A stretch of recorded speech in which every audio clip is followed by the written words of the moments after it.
Naaalala niyo pa rin ba kung paano mag-factor ng trinomial? Kung oo, hard ko yan. Bago tayo magsimula sa ating lesson, atin munang i-recall kung paano mag-factor ng trinomial. Sa factoring of trinomial, kailangan i-consider yung product ng dalawang factors na makikita sa last term, ganun din sa sum ng dalawang factors na makikita sa middle term. Tandaan na kapag ang product ay positive, ang factors ay kailangan the same signs. Then, ang sign nila ay depende sa sign ng sum or middle term.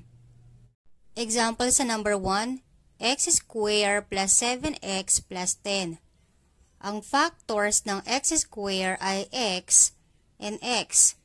Ang factors ng 10 na ang sum ay 7 ay 5 and 2. Since 5 times 2 is 10 and 5 plus 2 is 7.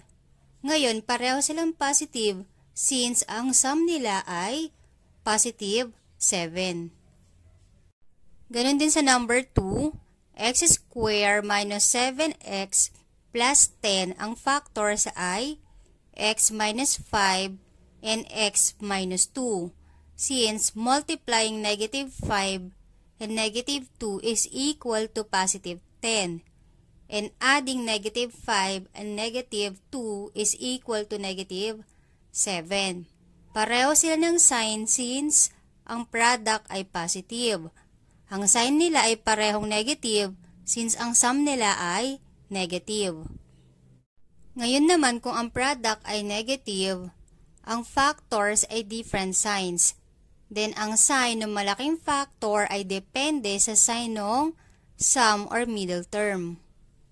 Example number 3, x squared plus 3x minus 10. Ang factors ay x plus 5 and x minus 2.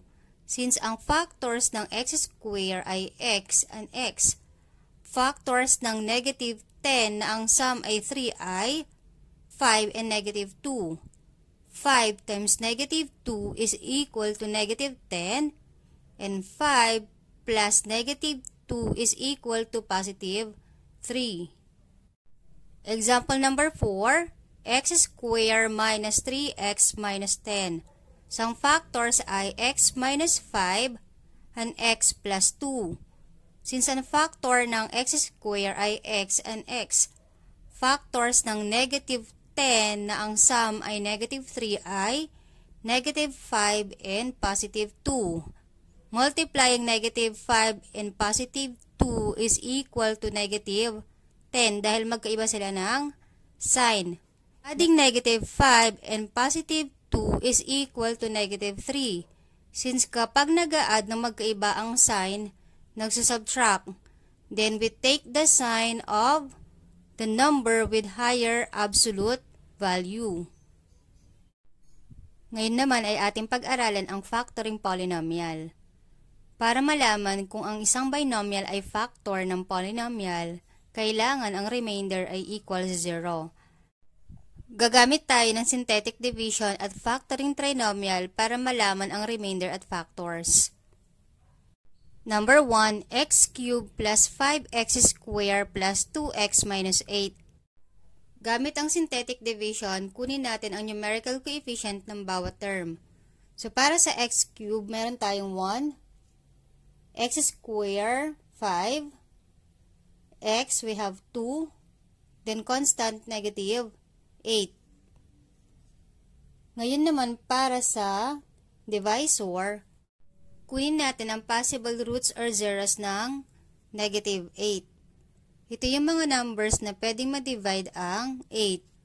So, yun ay positive or negative 1, positive or negative 2, positive or negative 4, then positive or negative 8.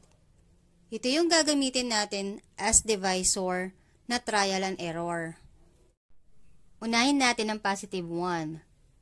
So, positive 1 as divisor. Bring down 1, the first numerical coefficient, multiply 1 times 1 ay 1, 5 plus 1, 6, 6 times 1 is 6, 2 plus 6 ay 8, 8 times 1 is positive 8, then negative 8 plus 8 is 0. Since ang remainder ay equal sa 0, then x, which is equal to 1, is a root, or x minus 1 is a factor. Balikan natin yung sa synthetic division. Ang magiging quotient natin ay x square. Ang degree ay magdidecrease ng 1 plus 6x plus 8. Ngayon, dun sa quotient, kailangan natin i-factor. Yan ay factors ng x square ay x and x. Ngayon, ano naman ang factors ng 8 na ang sum ay 6? Alright, we have positive 4 and positive 2. Since 4 times 2 is 8 and 4 plus 2 is 6. So, ang factors natin ay x minus 1, x plus 4, and x plus 2. Yung number ng factors ay depende sa degree ng polynomial. Kung 3, dapat 3 rin ang factors. Ma'am, paano kung hindi pa rin ako marunong mag-factoring? Meron po bang ibang option?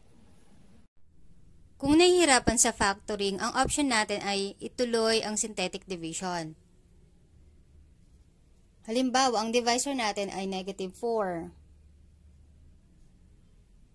So, katulad lang nung nauna, bring down 1, then multiply 1 times negative 4 is negative 4.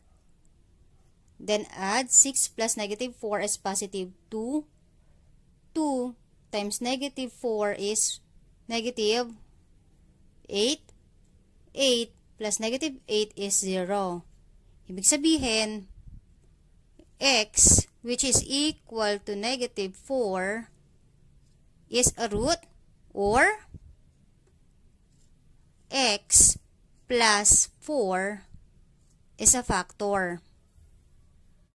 Ngayon, yung quotient natin na x plus 2 as the last binomial is considered as one of the factors. So, x plus 2. Therefore, factors of x cubed plus 5x squared plus 2x minus 8 are x minus 1, x plus 4, and x plus 2. Number 2, x cubed minus x squared minus 17x minus 15. Ngayon, i-identify natin ang possible roots ng negative 15 para hindi tayo mahirapan mamaya sa trial and error. So, possible roots, yung pwedeng ma-divide ang negative 15 ay positive 1, negative 1, positive negative 3, positive or negative 5, positive or negative 15. Proceed tayo sa synthetic division. 1, negative 1 as coefficient of x squared, negative 17, and negative 15. Una, gamitin natin ang positive 1 as divisor. So, bring down 1. 1 times 1 is 1. Negative 1 plus 1 is 0. 0 times 1, 0. Negative 17 plus 0 is negative 17. Negative 17 times 1 is negative 17. Then add negative 15 plus negative 17 is equal to negative 32. Since the remainder is not equal to 0, then x which is equal to 1 or x minus 1 is not a factor. Dahil yung unang trial ay unsuccessful, mag-try tayo ng iba pang root. Halimbawa, negative 1. So, bring down 1. 1 times negative 1 is negative 1. Negative 1 plus negative 1 is negative 2. Negative 2 times negative 1 is positive 2. Negative 17 plus 2 is negative 15. Negative 15 times negative 1 is positive 15. And negative 15 plus 15 is 0. Ayan, since ang remainder ay equal sa 0, then x which is equal to negative 1 is a root, or x plus 1 is a factor. Ang degree ng polynomial natin ay 3. Ibig sabihin, kailangan natin ng 3 factors. Ngayon, para makuha pa yung dalawa, kunin natin ang factors ng quotient na x square minus 2x minus 15. So, yan ay factors of x square, x, and x. Ngayon, since negative yung product, ibig sabihin ang factors ay different signs. Ngayon, ano yung factors ng negative 15 na ang sum ay negative 2? Ay negative 5 at positive 3.